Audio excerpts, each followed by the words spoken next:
যারা এতিমকে ভালোবাসে আল্লাহ তাদেরকে ভালোবাসে।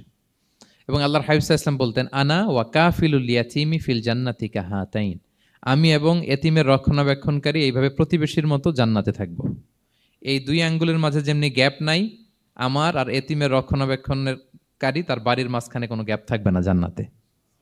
We will be neighbour in paradise. জান্নাতে এরকম আমরা কাছাকাছি থাকবো। আল্লাহু আকবার পড়েন।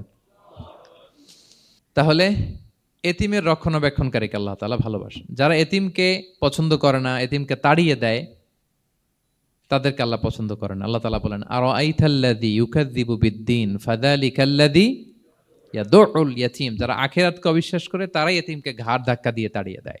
কোনো বিশ্বাসী কখনো এতিমের সাথে খারাপ আচরণ করে না। আপনাদের যাদের মন শক্ত, অনেকের চোখ দিয়ে পানি নামে না। আমার এক আত্মীয় আছে, খুব আল্লাহওয়ালা। আমার জীবনে এত আল্লাহওয়ালা আমি দেখি নাই, কিন্তু ওনার চোখ দিয়ে পানি নামে না। বারবার এসে আমারে বলে যে, মিজান কি করবো বলো, তুমি একটু মোনাজাত ধরো। আমার মনে আছে আমি ওনাকে নিয়ে মোনাজাত ধরতাম, তো ওনার কান্না আসে না চোখ দিয়ে। এত আল্লাহওয়ালা, খুব ভালো মানুষ, কিন্তু চোখ দিয়ে পানি নামে না। এটা অনেকের হয়, নানা কারণে হয়। তো আল্লাহর হাবিব সাল্লাল্লাহু আলাইহি ওয়াসাল্লাম বলেছেন, কারো যদি চোখ দিয়ে পানি না নামে বা হৃদয় নরম না হয়, তারা যেন এতিমের মাথায় হাত বুলিয়ে দেয়। এক সাহাবী এসে বলেন, ইয়া রাসূলুল্লাহ, আমার হৃদয়টা বড় শক্ত, হৃদয় নরম হয় না। রাসূল সাল্লাল্লাহু আলাইহি ওয়াসাল্লাম বললেন, তাই? আতুহিব্বু আন ইয়ালিনা কলবুক, তুমি কি চাও তোমার হৃদয় নরম হোক, ওয়া তুদরাকা হাজাতুক, এবং তোমার আশা পূরণ হোক? তিনি বললেন, হ্যাঁ। তখন রাসূল সাল্লাল্লাহু আলাইহি ওয়াসাল্লাম বললেন, ইরহামিল ইয়াতীম, এতিমের উপর রহম করো। ওয়ামসা আলা রাসি, এতিমের মাথায় হাত বুলিয়ে দাও। ওয়া আতইমহু মিন তুআমিক, তোমার খাবার এতিমকে খাওয়াও। তালিনু কলবুক, তোমার অন্তর নরম হবে। তুদরাকা হাজাতুক, তোমার ইচ্ছা পূরণ হবে।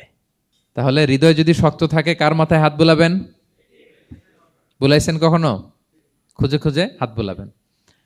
বাংলাদেশে তো অনেক অরফেনেজ আছে, অনাথ আশ্রম, ওখানে যাবেন। সুযোগ হলে একদিন যে একটু লাঞ্চ করলেন ওদের সাথে বসে, ডিনার করলেন, একসাথে খেলেন, ওদের মাথায় হাত বুলিয়ে দিলেন, সাধ্যমতো কিছু উপহার হাতে তুলে দিলেন, আপনার ইচ্ছা পূরণ হবে আর আপনার হৃদয় নরম হবে ইনশাআল্লাহ। আর এতিমকে আদর করা মানে নবী সাল্লাল্লাহু আলাইহি ওয়াসাল্লামের প্রতি ভালোবাসা দেখানো। কারণ আমার নবী এতিম হয়ে বড় হয়েছেন। এতিমের প্রতি ভালোবাসা প্রকারান্তরে নবী সাল্লাল্লাহু আলাইহি ওয়াসাল্লামের প্রতি ভালোবাসা দেখানো হয়। কারণ আমার নবী এতিম হয়ে বড় হয়েছেন। সুবহানাল্লাহ। কিন্তু তার বিপরীতে আমরা সমাজে কি দেখি? এতিমের মাথায় হাত বুলানো তো দূরের কথা, এতিমের সম্পদও খেয়ে ফেলে অনেকে। হ্যাঁ, এরকম আছে না? এতিমের সম্পদ দেদারসে গিলতেছে। কি যে আমাদের চিন্তাধারা! দেখবেন, যে লোকটা এতিমের সম্পদ গিলে, ওরা রোজা অবস্থায় এক ঢোক পানি গিলাতে পারবেন কিনা দেখেন। যে বলেন একটু পানি খান তো, যে খাবে না কেন? হারাম। তো ওই হারাম কিন্তু গিলতেছে ইচ্ছা মতো। রোজা অবস্থায় এক ফোঁটা আপনি পানি গিলাতে পারবেন না, এরে কেন? হারাম। কিন্তু ওইদিকে ভাতিজার সম্পদ গিলতেছে দেদারসে।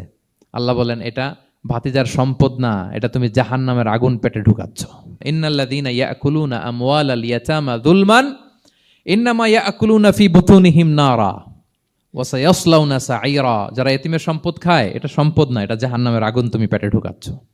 সো এতিমের প্রতি যেন আমরা নমনীয় হই, তাদের মাথায় হাত বুলাই, তাদের জন্য খরচ করি, তাদের প্রতি যেন আমরা দয়াদ্র হই। কারণ আমার নবী এতিম অবস্থায় বড় হয়েছেন।